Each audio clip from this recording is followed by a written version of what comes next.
Hello! I'm reviewing Wednesday Season 2 episodes one at a time without spoilers for the future episodes. Let's have a look at Episode 5. After the somewhat bloated episodes of the first part, Episode 5 is short and sweet. We get a little bit of plot development, but it certainly feels like a reset for the second half of the season. 3 major storylines from the first half of the season are now intertwined. Well, more or less everything is, I guess, but they are more so.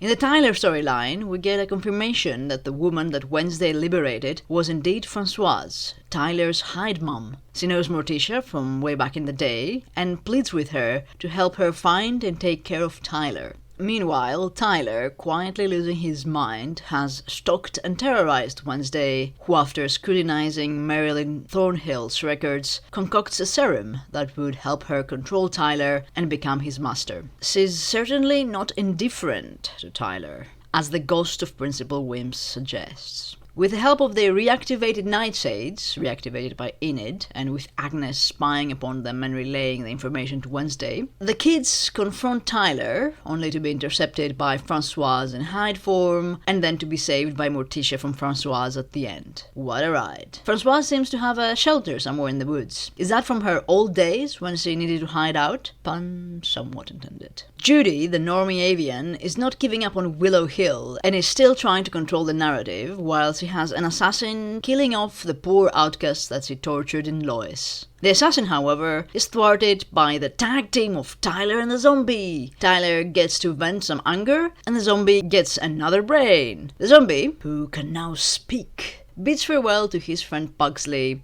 as he sets out to carry on his life, setting up a romantic dinner table in Judy's house. I'm not sure what or who the dinner will be. His name is finally revealed. No, he's not called Brian, as some of us thought. He's called Isaac, and Gomez recognizes him too. I don't think we've heard of him before, and I'm afraid to Google and get a spoiler. It's not a surprise that Judy knows him, the timeline works. But what about the Adamses? How do they know him? They were never more 30, not 20 years ago. And he is also visibly moved by a picture of Francoise? What? Anyway, the morning song storyline is still unfolding in the background, with Bianca's mom hidden in Nevermore. Gideon, apparently, started out as a good guy and has always tried to groom Bianca. That poor siren has gone through so much. I really hope that her mom will not double-cross her. Enid is also not doing great. Other than being hunted by a Hyde and everyone telling her she's too weak to face him by herself, she also appears to be having difficulties controlling her werewolf abilities, as she wolfs out without a full moon. She is observed by Isadora as she runs away, and we learn more of Isadora in this episode.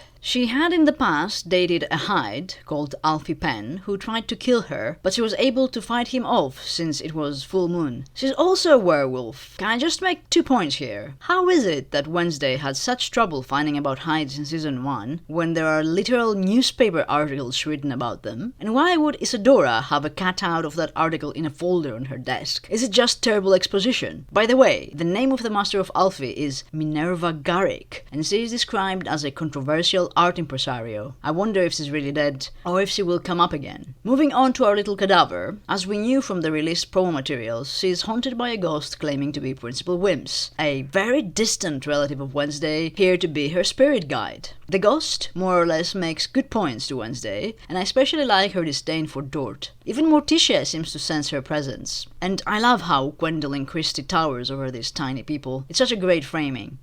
So, I guess is really Principal Wims's ghost, and not, as I had theorized, a projection of Ophelia into Wednesday's mind? Well, there is a small clue at the beginning, when Morticia is reading to Wednesday from Macbeth, when Gomez walks in to get her and says, "Denmark will still be rotten tomorrow." As Morticia says, he gets the Shakespeare reference wrong, as what he says is a paraphrase of the line of Hamlet, and not Macbeth. Guess who else is in Hamlet? Yes, that's right, Ophelia. So I'm not giving up on my theory yet. Despite the short run of the episode, it still managed to make some good jokes and some clever winks. I loved the shameless cultural appropriation of Pilgrim World, and I loved how Gomez bites back on it. That woman, who Wednesday met a bit earlier in the episode, in Jericho Hospital, we know her from Season 1, the episode with Outreach Day. There are some cool props in Pilgrim World, my favorite being this monster, clearly modeled after Joseph Crackstone, who I sincerely hope will not be resurrected again. Wednesday's convalescence t-shirt is pretty cool too.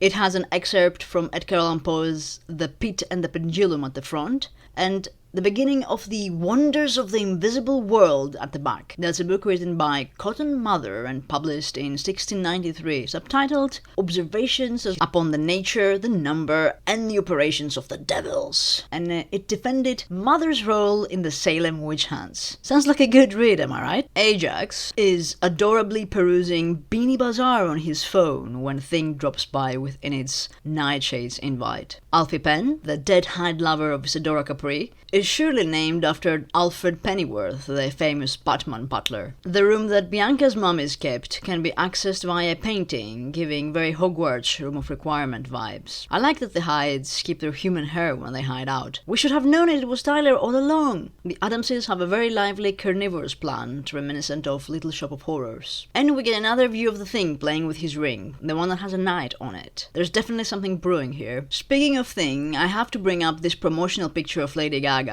with Thing on her shoulder, which definitely has Ophelia vibes. Will Lady Gaga be her? Will I be proven wrong? Well, I will not speculate, I'll just finish this here and watch the final episodes to find out.